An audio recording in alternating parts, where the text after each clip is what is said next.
Today's story is about the ultra-classic, highly rated suspense movie The Prestige, starring Academy Award-winning Christian Bale as the male lead. With a great script and talented actors, missing out on a film like this would be a mistake. The story unfolds in London, 1897, a time when magic shows are all the rage. When the host invites audience participation, two seemingly ordinary young men eagerly volunteer. One is named Robert Angier, and the other is Alfred Borden. They may appear as just regular spectators, but they are actually apprentices in the performance troupe. Both men are passionate about magic, and as Julia McCullough is securely bound and the mesmerizing act unfolds, tension mounts. With the stopwatch ticking, the atmosphere becomes electrifying. In a matter of moments, the curtain rises to reveal the successful completion of the water tank escape act, leaving the audience thunderstruck with applause. After the performance, Borden shares his thoughts in the dressing room, arguing that magic should embrace risk-taking rather than sticking to the same old routines every day. Cutter, the prop man, disagrees, reminding him that adventurous magic should still prioritize safety. Borden explains that regardless,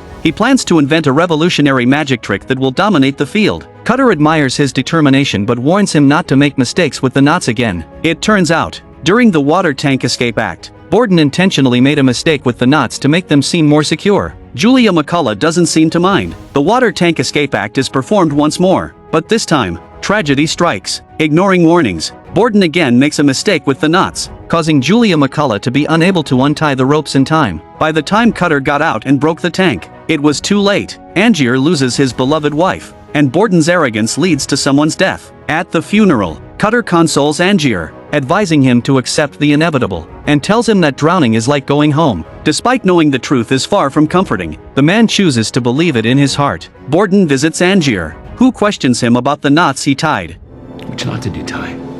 Borden frustratingly claims not to know, prompting him to hastily leave when he sees Angier's anger. From that moment on, Angier realizes that Borden is no longer a friend but an enemy he must deal with for life. Subsequently, Cutter's magic troupe announces its dissolution, and everyone goes their separate ways. Initially, Borden finds a new employer, mostly doing odd jobs. It's during this time that he meets a beautiful woman and uses his unique magic to win her over. One moment they're saying goodbye, the next moment they magically reunite.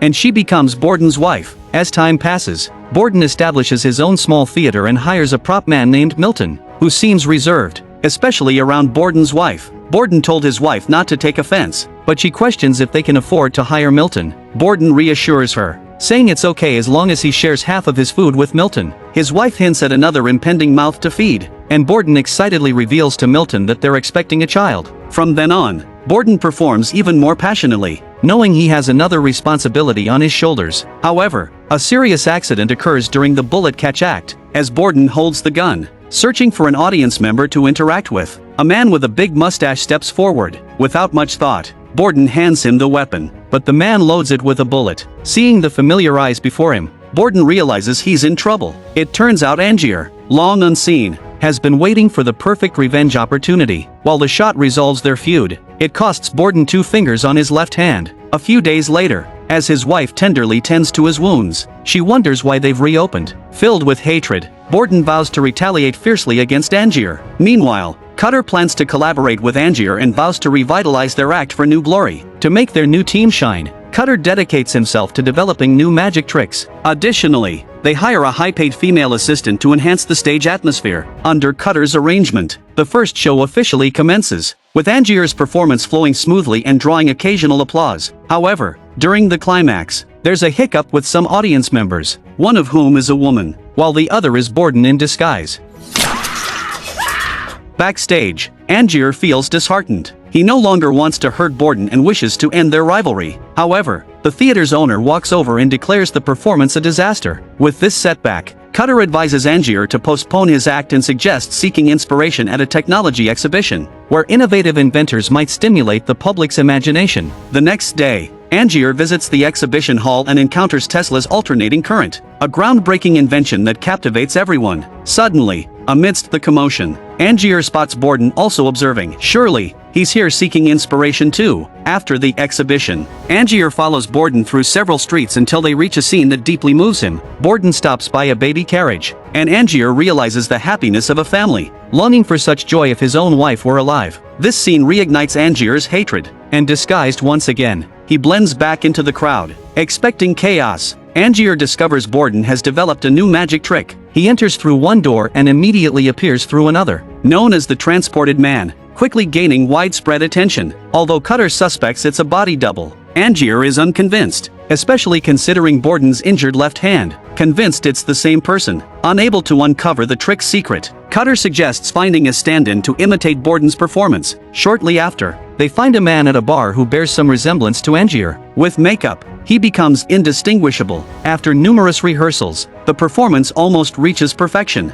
During this time, Angier and Winscombe secretly become lovers. Soon, the new magic act, The New Transported Man, debuts grandly. Angier builds suspense with the audience before dramatically disappearing backstage. Meanwhile, the stand-in swiftly reappears on the other side, flawlessly replicating Borden's magic. Despite the success, Angier feels unsatisfied. However, resigned to his fate, he retreats into the shadows, slowly extending his arms to bid farewell to the glory that should have been his. As time passes, the stand-in begins making unreasonable demands, prompting Angier to devise a plan. He convinces Winscombe to sacrifice her integrity and infiltrate Borden's circle. Perhaps, by doing so, they can learn the secret of the Transported Man and free themselves from the reliance on stand-ins. Winscombe is outraged by the suggestion, realizing she's merely being used as a pawn. With a complex mix of love and hatred, Winscombe approaches Borden's team. Borden, a remarkably intelligent man, questions if she's there to steal magic secrets. Winscombe doesn't hide the truth and admits she's a spy sent by Angier. Feeling her honesty, Borden sets aside his reservations and accepts her. Since Angier has sent a gift, Borden decides to reciprocate. Days later,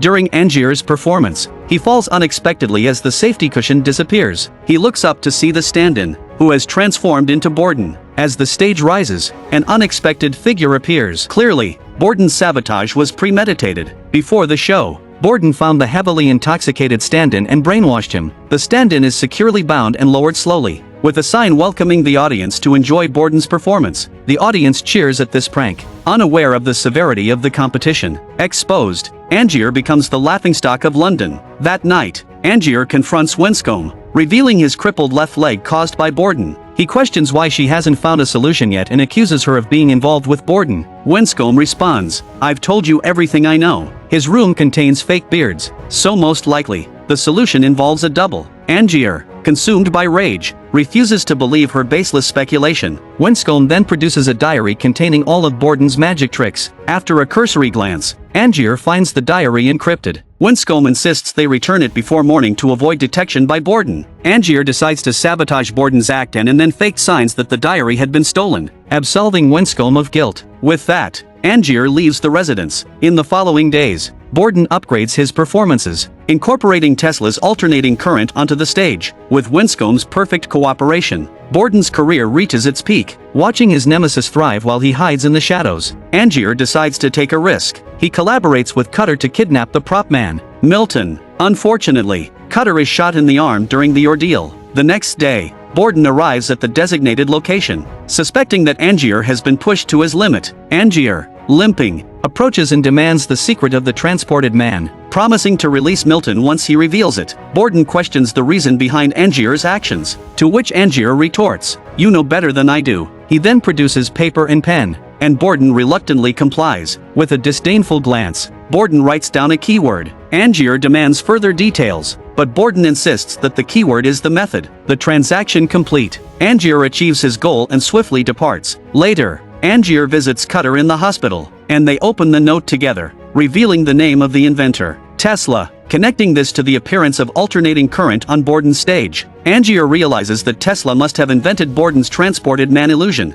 Alone, Angier embarks on a journey to America. 10 months later, the train finally arrives in Colorado, where Tesla resides. Angier boards the waiting carriage. To his surprise, the remote town is electrified. Upon reaching the hotel, he is ceremoniously welcomed by the manager. After checking in, Angier sets out to find Tesla. The carriage stops at the foot of a mountain, and Angier must trek a path through misty woods to reach Tesla's laboratory, marked with warnings of electrical danger. Ignoring the warnings, he knocks on the door but is electrocuted upon. Hearing the commotion, an assistant descends. Angier explains his purpose, but the assistant informs him that a meeting cannot be arranged yet, leaving Angier disappointed. That night, Angier continues studying Borden's diary, which triggers a memory. Years ago, They visited a theater to learn Chinese magic. An old man produced a fish tank from a cloth, astounding the audience. Borden immediately saw through the trick. The old man's secret lay in his leg. To maintain the illusion, he pretended to be crippled. Borden remarked that the old man had sacrificed himself for his art, becoming a role model for magicians, bringing his focus back to reality. Angier knows he lacks natural talent, but with effort, he believes he can surpass Borden and seek vengeance for his deceased wife. Weeks later, Tesla's assistant approaches Angier, conveying a willingness to collaborate. With sufficient funds, they claim they can create a machine similar to the transported man. To demonstrate Tesla's prowess, the assistant takes Angier to a mountaintop and showcases astonishing unlimited electricity transmission technology. As lights illuminate around them, a magical scene unfolds, leaving Angier surprised. Without further explanation, the assistant hastily departs. Days later, Angier provides the funds as requested and visits the laboratory. Inside, they witness countless lightning bolts exploding, and the renowned Tesla emerges. Tesla warmly welcomes Angier and promises to build the transported man machine. However, he warns against becoming too obsessed, as it could lead to slavery. Soon, the first experiment with Tesla's teleportation machine takes place. Angier's hat is placed at the center, but despite the dazzling lightning strikes, the hat remains unchanged. Both Tesla and Angier are dismayed. Back at the hotel, Angier encounters new arrivals Edison's team, who plan to challenge Tesla in a scientific competition. Later that night, Angier finally reads Borden's diary to the end, only to discover the devastating truth. Winscombe betrayed him from the beginning. Not only did she assist Borden's performances and become his lover, but she also revealed the identity of the double and facilitated Borden's defection. The diary, supposed treasure, turns out to be a trap set by Borden, with the last line mocking Angier, "Dear Angier, your woman is completely in love with me." The keyword was not the method for the transported man. It was a ploy to lure Angier away from London. With his world shattered, Angier confronts Tesla at the mountaintop laboratory, questioning whether he, too, deceived him. Tesla admits he never built a machine for Borden. He agreed to Angier's request for the funds. Angier demands to know if Tesla can still create the machine. Tesla assures him it's possible but requires testing time. Angier angrily departs upon witnessing another failed experiment. However, he notices a peculiar sight in nearby ruins scattered with countless hats. At his feet are two black cats, the same ones used in the experiment. In a moment of realization, Angier understands Tesla didn't create teleportation but accidentally built a cloning machine. Following Tesla's consideration of the hat, Angier's suspicion is confirmed,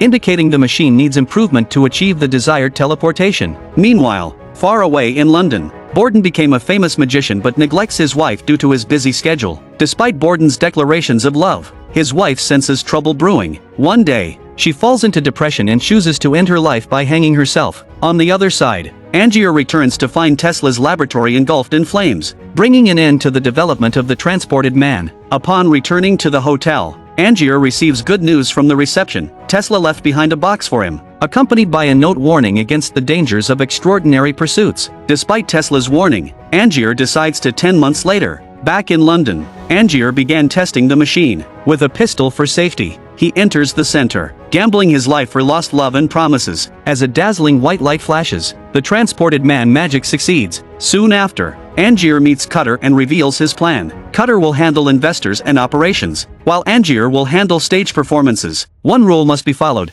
no one is allowed backstage without permission until the end of each performance, including Cutter. Cutter brings an investor, and Angier performs the magic live, disappearing from the machine and reappearing on stage to the astonishment of the audience. Days later, Winscombe and Borden argue in a restaurant. Before leaving, provocatively mentions her ex-boyfriend's return with an unbeatable new magic trick. At Angier's new transported man performance, Borden is deeply impressed. The mysterious technique leaves him bewildered, unable to decipher its secrets despite his talent. Unlike the previous doubles, Angier embodies true magic. The audience erupts with excitement, leaving Borden feeling uncomfortable and sensing impending failure for his career. Back home, Borden is furious, unable to comprehend how Angier, without natural talent, achieves such feats of magic. In addition, this magic trick is limited to 100 performances only. It is hard to imagine what it will be like when it is over.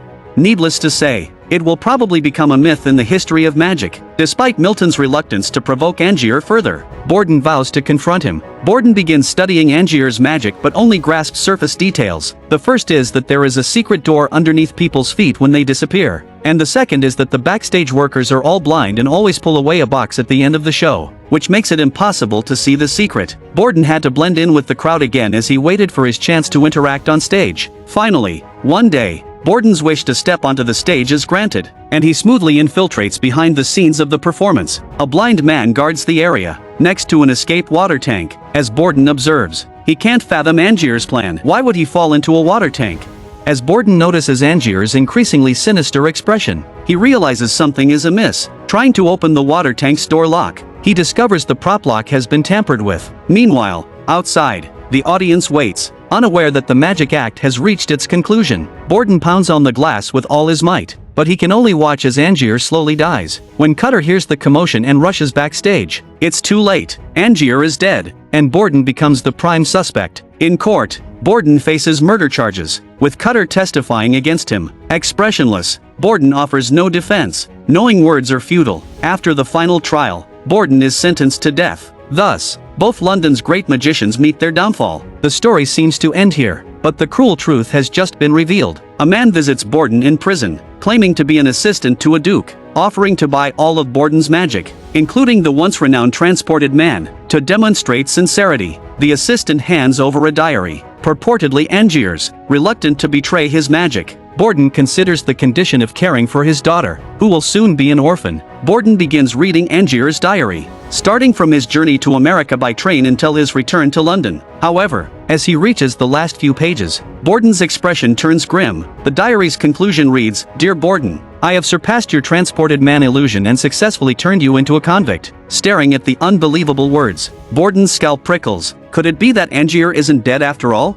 At that moment, a prison guard breaks the silence. It's the Duke who bought his magic. Rushing outside to see, Borden is overjoyed to find his daughter with him. His eyes are filled with the daughter he longed for. As Borden rises to greet them, his smile freezes instantly. Before him stands not a duke, but the deceased Angier. Borden can't comprehend the reason behind this. Angier explains he did it just to prove who the best magician is. No one cares who's in the box, they only care who killed whom. Angier emphasizes. Borden, losing his confidence, accuses Angier of involving his daughter. Angier retorts that if Borden truly understood him, he wouldn't have caused his wife's death. Realizing his fault, Borden hastily offers the secret of the transported man in reconciliation. But Angier, disbelieving, tears it apart without a glance. Nothing matters anymore. Angier's magic has surpassed Borden's. Panicked, Borden pleads with Angier while comforting his daughter, promising to return home. Seeing his beloved taken away by his enemy, Borden loses control of his emotions, but all words are futile. No one cares if Angier is alive.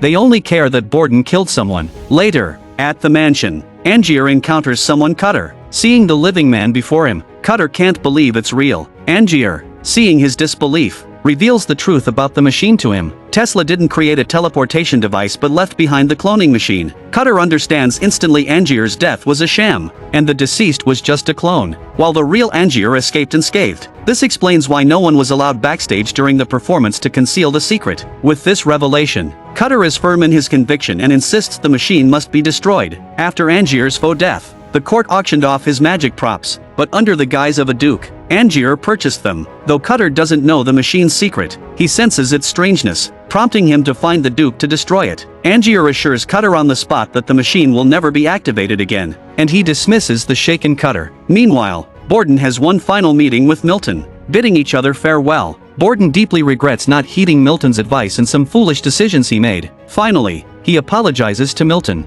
regretful for his actions towards his deceased wife, hoping Milton will have a better life and a complete one. Tossing the ball representing hope, Milton realizes Borden's impending death, tears filling his eyes as they part ways. On an ordinary night, Cutter and the blind man deliver the machine to the old theater. After all workers leave, Angier and Cutter hide the machine once more. In a peculiar moment, Cutter admits his mistake from the funeral, that drowning feels like agony, not a return home, then leaves abruptly. Angier seems puzzled by Cutter's words, but nothing matters anymore. Simultaneously, Borden is escorted to his execution, resolute and emotionless, seemingly detached from life and death. Standing on the gallows, he remains composed, showing no signs of panic. Meanwhile, Cutter rushes out of the theater, only to encounter a mysterious man who felt Angier had used him, thus betraying tonight's actions. Angier, who has not yet left, suddenly hears a movement and then sees a small ball. At the same moment Angier falls, Borden reaches the end of his life. The sudden gunshot confuses Angier, and as the ball rolls away, the man who picks it up is the already executed Borden. Angier realizes Cutter was right, Borden's transported man was a double, and that double is none other than Borden's twin brother, Milton. Angier comprehends the essence of magic is still the simplest trick in the, but who is Milton, and who is Borden? They agreed to share identities. If one day they were Borden, the next day they'd be Milton. They swapped roles, experiencing different lives. Milton loved his wife, while Borden loved Winscombe. Eventually, the wife discovered her husband's secret, leading to her sorrowful demise by suicide. Winscombe's quarrel with Borden stemmed from her perception of his abnormality. It's worth noting that, to avoid any slip-ups, Milton even severed Borden's fingers, achieving perfect synchronization. Listening to the other's account, Angier feels deeply shaken. Milton asks, "Do you now understand what sacrifice truly means?" Angier smiles bitterly, then recounts his understanding of sacrifice. During Angier's first test of the machine, countless lightning bolts tormented him, followed by a blinding white light that transported him away. The original Angier's expression was one of disbelief upon being transported. At this moment, the clone saw the nearby gun, and tragedy struck. Out of fear and apprehension of the unknown, the clone unexpectedly killed the original. In other words, the real Angier was already dead. Tesla had upgraded the cloning machine from a simple cloning technology to a mode that could both clone and transport. The specific principle was to transport the original away and then clone a new self in its place. This new person would possess the same memories and thoughts as the original. The clone's painful memories of unbearable experiences made it difficult to articulate. Every day, he would step into the raging lightning, and afterward, the new clone would fall into the water tank, while he would appear behind the stage. The drowned clone would be quietly removed from backstage by the blind man, concealing the truth unnoticed. As for Borden's accidental intrusion backstage and subsequent framing, it was also part of Angier's plan. One mountain cannot accommodate two tigers, especially when avenging a wife's murder. Milton, unimpressed, believes Angier's sacrifice is absurd, ultimately just a meaningless dream. Angier retorts, "You don't understand. My sacrifice is the true essence of magic." With an expressionless face, Milton watches silently as Angier painfully passes away. The story comes to an end, with two great magicians neither victorious nor defeated, perhaps having lost to the world. I'm Movie Lover. Subscribe to my channel for more exciting reviews. See you next time.